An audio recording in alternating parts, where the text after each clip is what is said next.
All right, English 1301 students, hello. How are you doing today? Anyway, it's Mr. Welsh.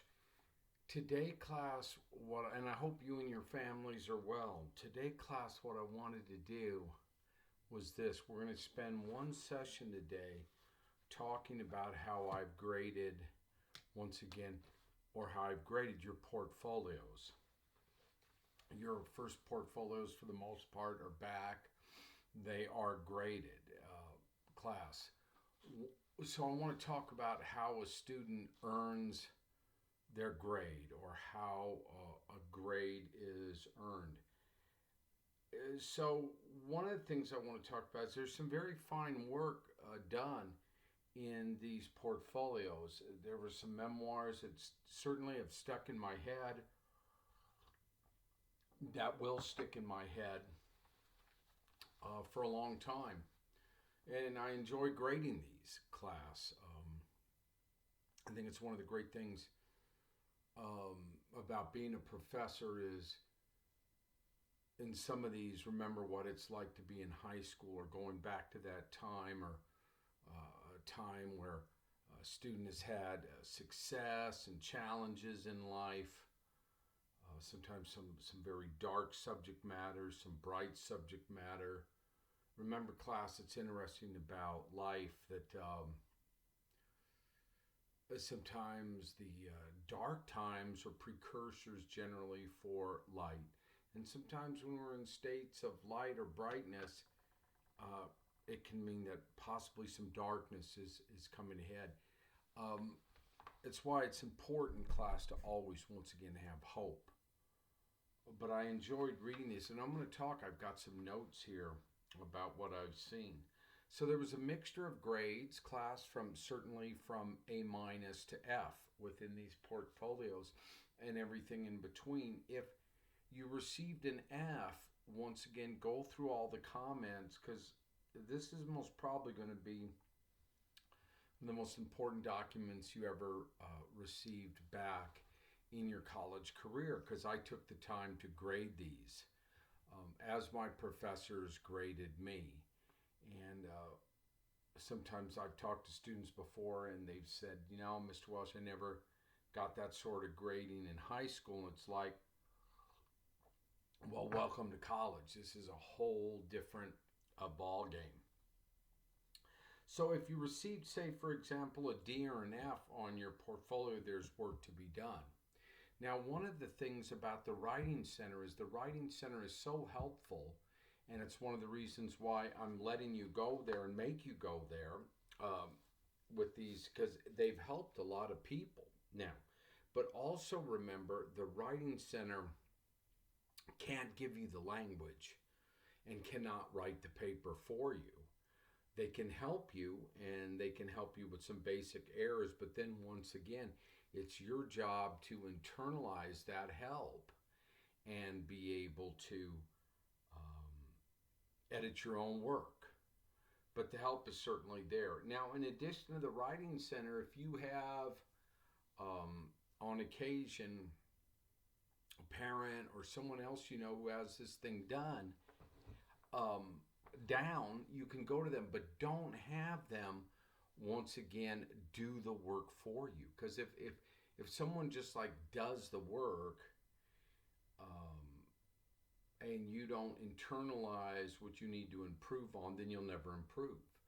And where you can have a shortcut now, it'll be problematic when you get out of school and you have to write memos for a corporation or you have to write letters.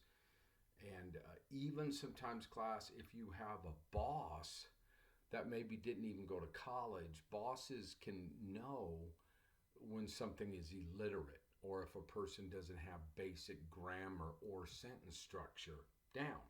So your job is, no matter where you are as a writer, that's where you are. How much are you going to have to work? Some students have to work really hard. Some maybe not as hard. I'm your professor and I'm still working, okay, every day as a writer. I'm still working, trying to come up. So, the work never ends. And then on some students, I had a student write me the other day. It said, Mr. Welsh, I've listened to your lectures. I've paid attention. I did my first essay. You graded my first essay. My first essay was a failing portfolio. I'm going to drop the class. And she was really kind, and I was really kind to her. She said, Mr. Welsh, I just don't have the skills right now for English 1301. And so I wrote her back a very kind note. I said, it's fantastic that you're going to drop the class. Now, if your skill level is so low, don't beat yourself up, class. Don't beat yourself up. The question is, what are you going to do about it? Once again, I'm here to help. But in some essays, occasionally I read, I'm like, wow, this person isn't even writing at a first grade level or middle school level language wise. How the hell did they get into college level, university level English? Now, I don't judge that. That's just a fact of where a person might be.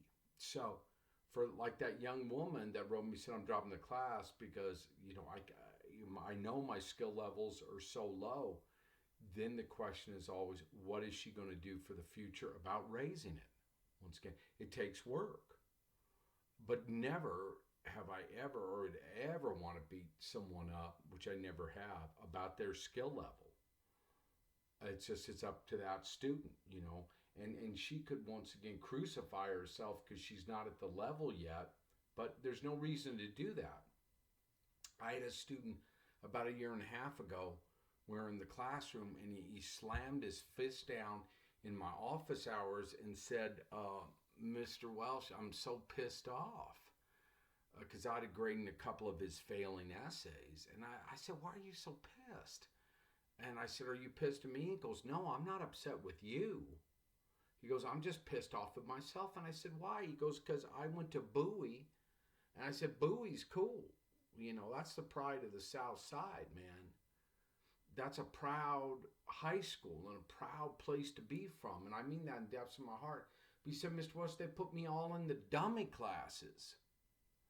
And so now I get to college and I don't have the skills for English 1301. And they put me in all the dummy classes at Bowie. And I said, first of all, I don't know if people use the term dummy anymore. I don't know if that's the right thing to say about yourself, but that's what he said, is they did. And I said, well, you just need some work to get your skill level up. And so I asked him, he was in my office hours, and we started talking. I said, well, let's talk about your time. I said, how much do you read? He said, Mr. Welsh, I don't read. Well, that's a problem, class. If you don't read, that's one of the reasons why he can't write.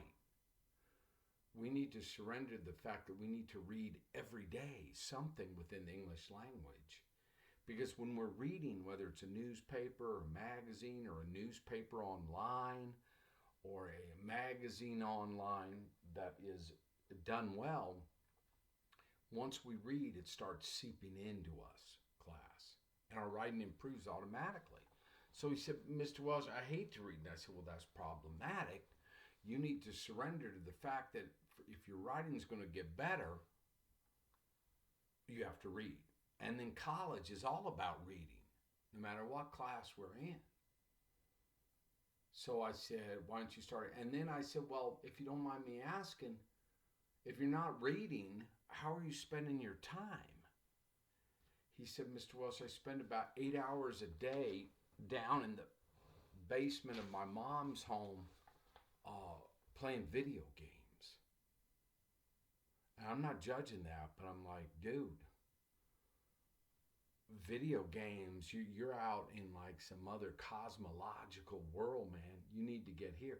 I said, you can play some video games. I said, my son does, who's 16, and he played them a lot a few years ago with his buddies. He's got what does he have, an Xbox or something like that? That's cool. He gets with them online.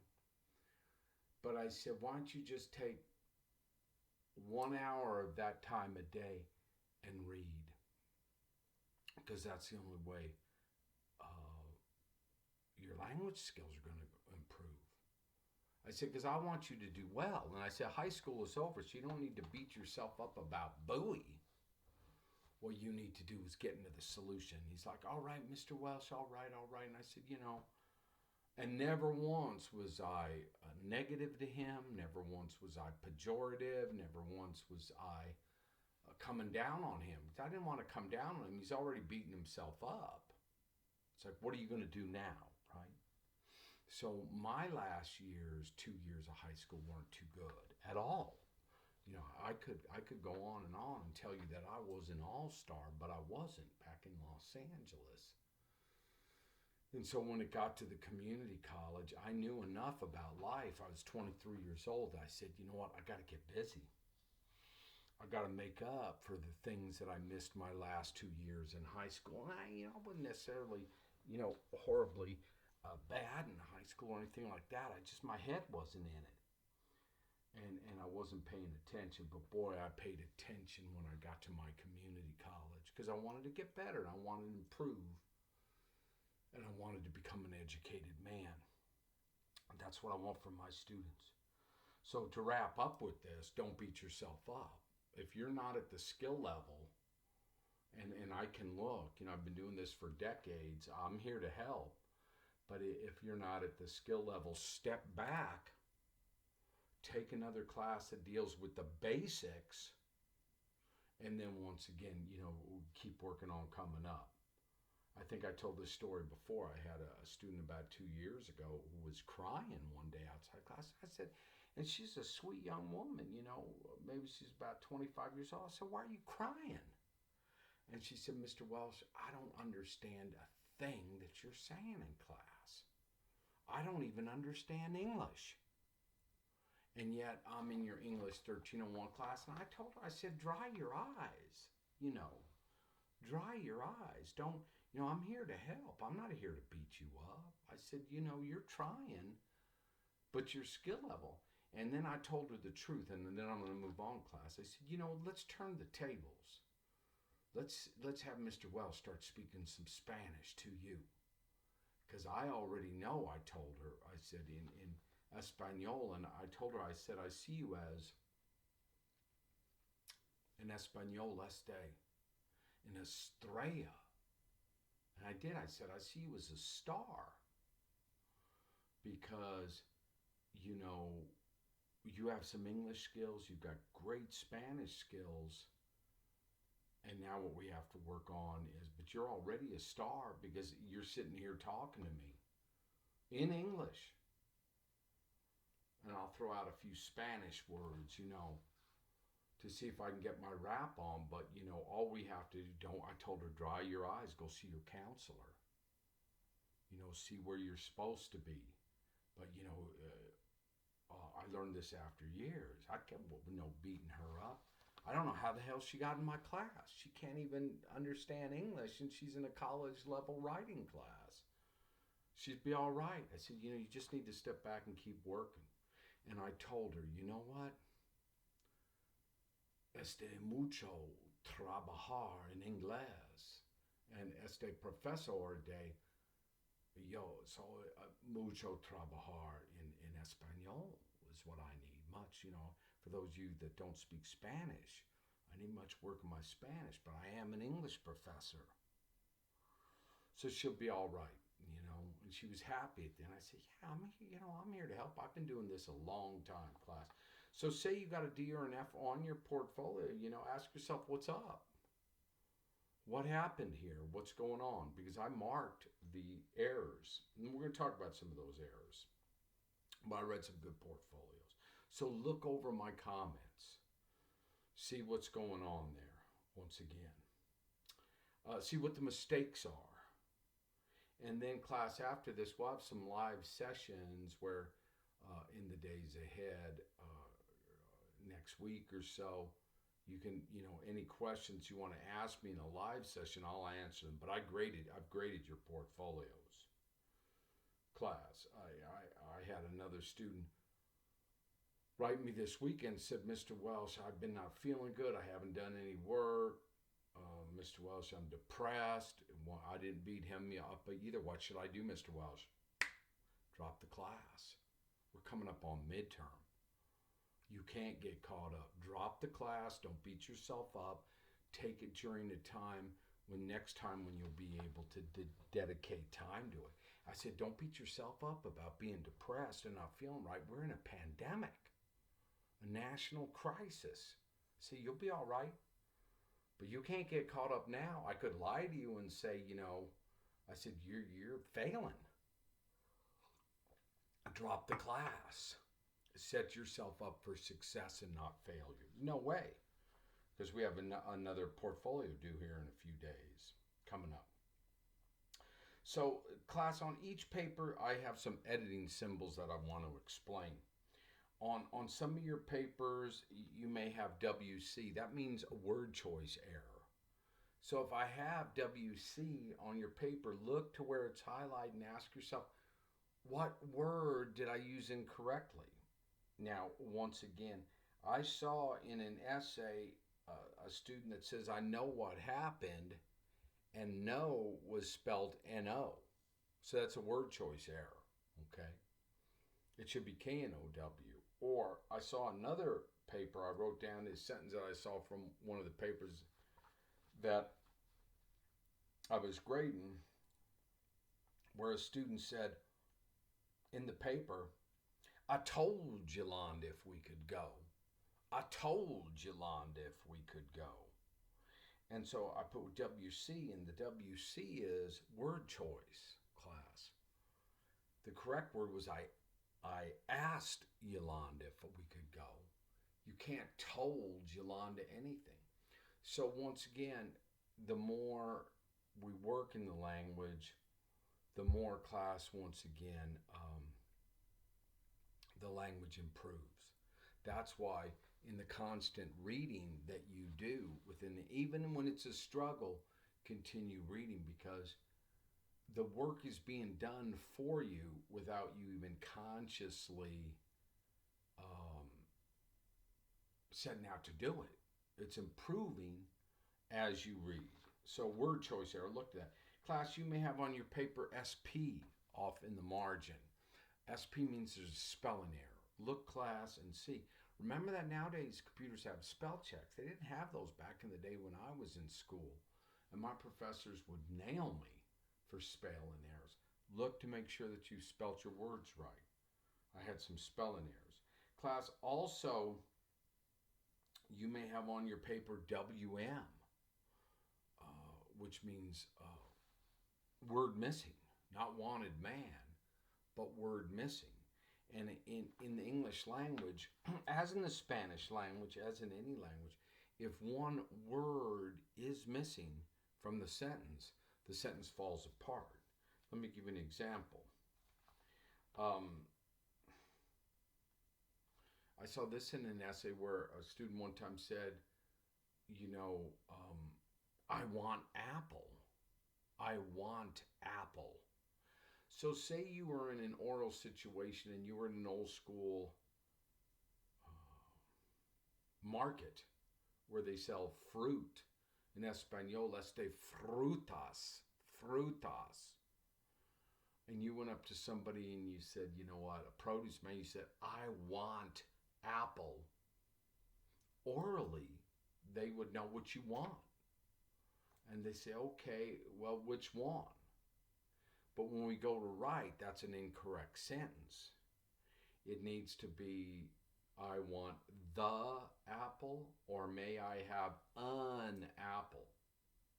I want the apple, or may I have an apple? The specific or an apple. And those, class, once again, they're dealing with articles. And it's tricky.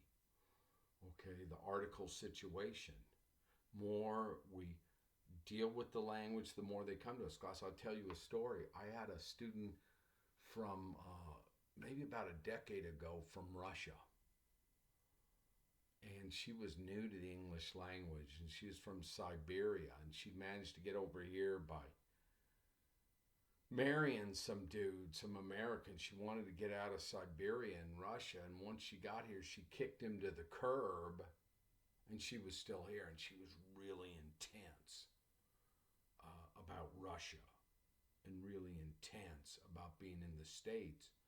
And I graded her first essay, and it was like, I wasn't here to beat her up, but there's like, I could tell she was new to the language, and I was marking a lot of these errors.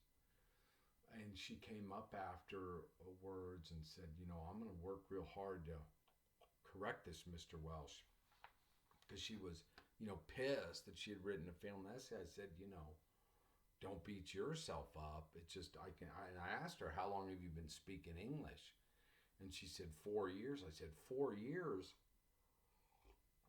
And you're in a college level English class? That's amazing.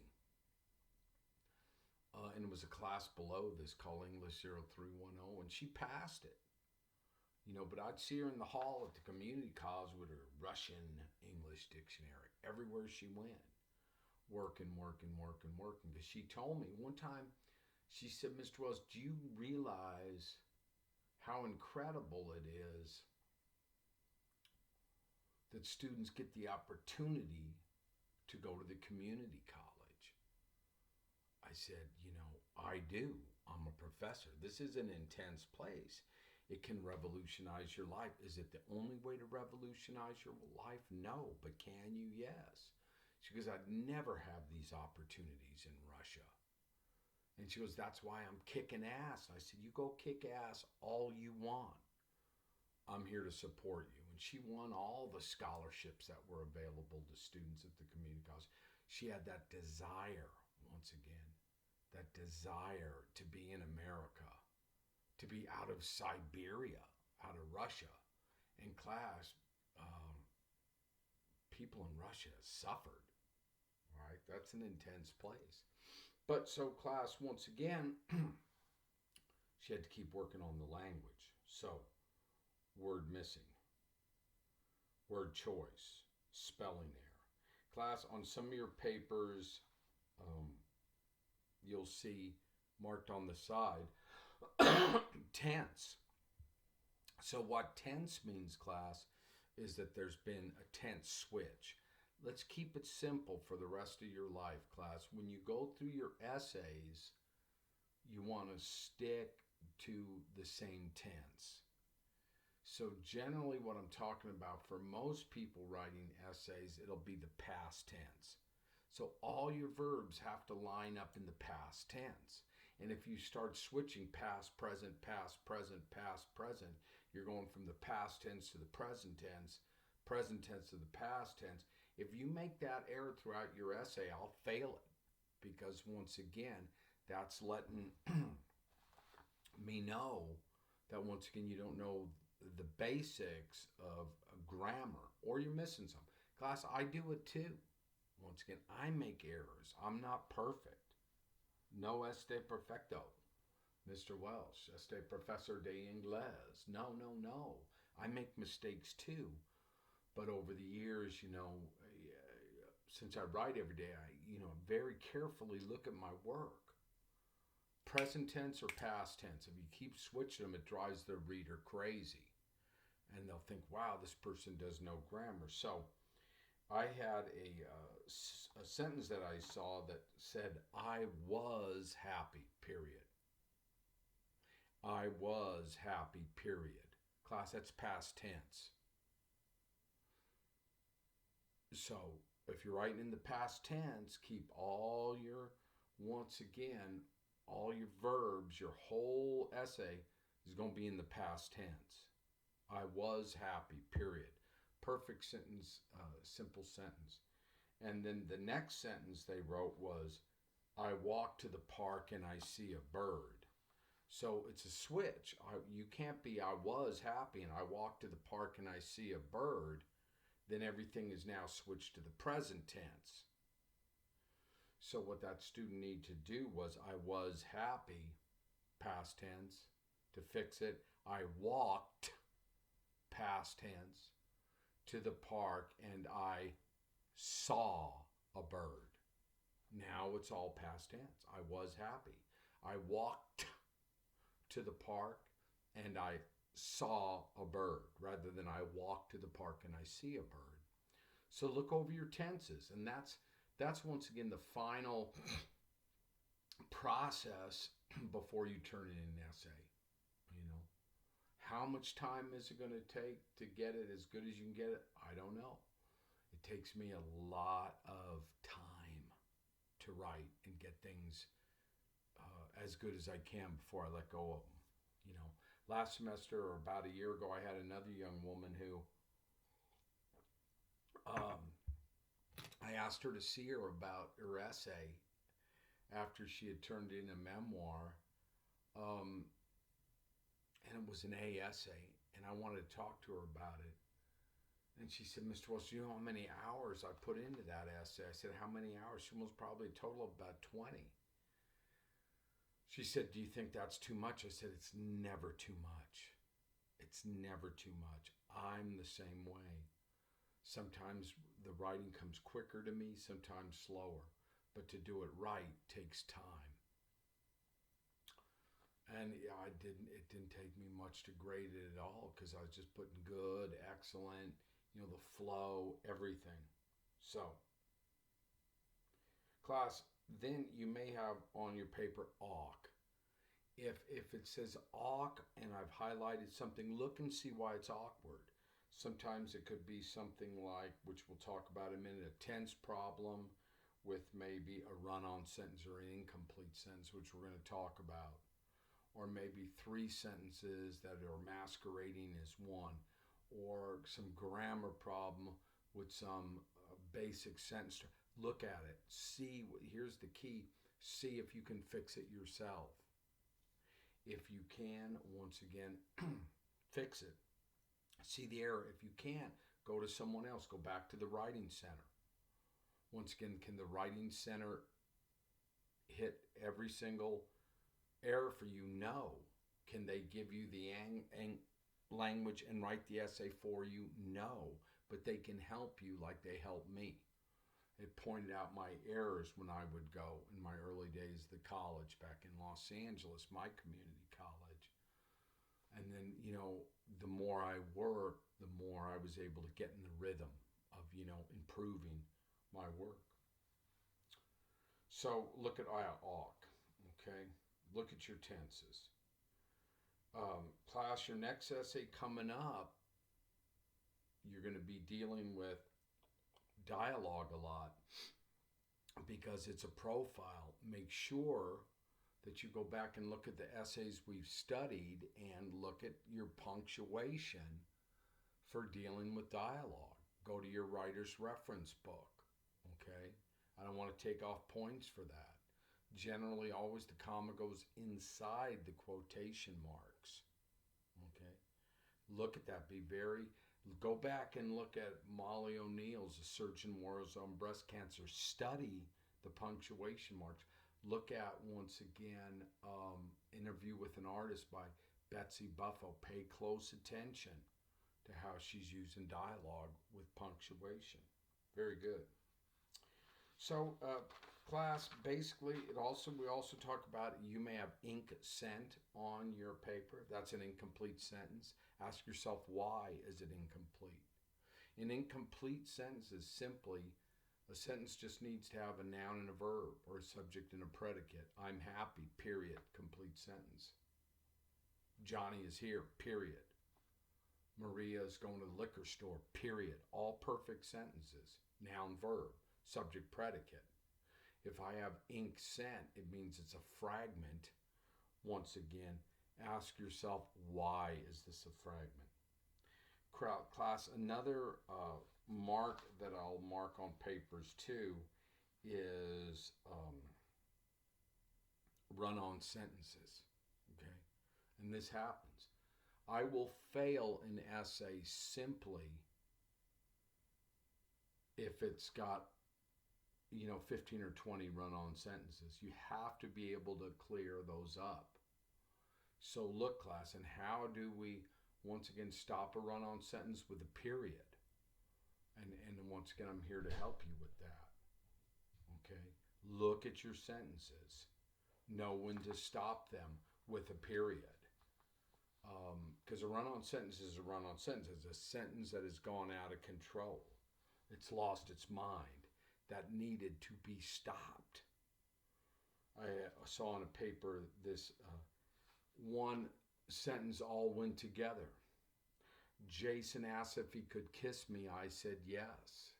And I was looking at that sentence. It was a run on because it ended with a period, but it needed to be Jason asked if he could kiss me, period. I said yes, period. Jason asked if he could kiss me, period. I said yes, period. So look at your run-on sentences, class. How do we stop them? How do we stop them? One time there was a young man, maybe it's quite a long time ago, and I gave him back his first essay. I graded it run on, run on, run on. Run on, run on, run on, run on, run on, run on, run on, about 25 run-ons, F. And he came up, he's like, almost like a tag. I said, I'm just an English professor. I'm sorry that no one caught these in high school or that you didn't learn this in middle school, but if I don't mark them now, how are you ever going to learn?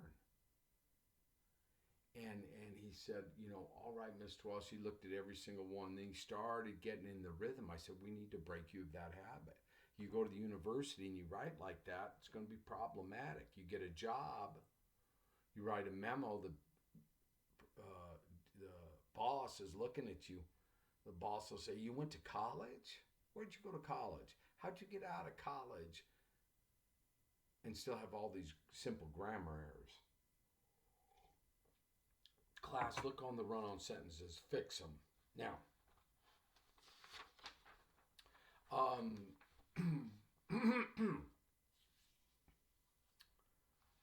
prepositional phrases, long prepositional phrases, class, need to be set off with commas. Okay? As a cheerleader at DeValle High School, comma, I was in love with football players. As a cheerleader at DeValle High School, comma, I was in love with football players. That's a prepositional lead-in. Offset it with a comma. Okay? If you fall in love young in life, comma, you might want to be careful. If you fall in love young in life, comma, you might want to be careful, period. Prepositional phrases, class, once again, prepositional lead-ins, offset them with commas. Okay?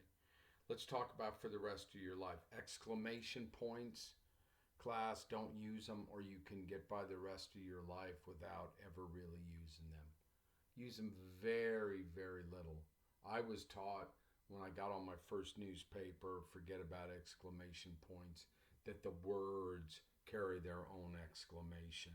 And then class, you would never put 3 exclamation points together. Sometimes they do that in cartoons. So you don't need to use those again, class. Very good. So, I hope that helps, class. I hope that helps. And remember that, go over those comments. I read some really good essays and a mixture of portfolios and keep working to once again improve. Class, I'll grade an essay until it earns its F. And then once it earns its F, I'll have the comments on the side of why it earns at F. And once again, I won't go through with it. And that didn't happen a lot of essays this time, but it does happen. I've sometimes graded this much of an essay, maybe about 2 or 3 paragraphs. And class, if I've already marked, 20 errors in 2 paragraphs, I'm done.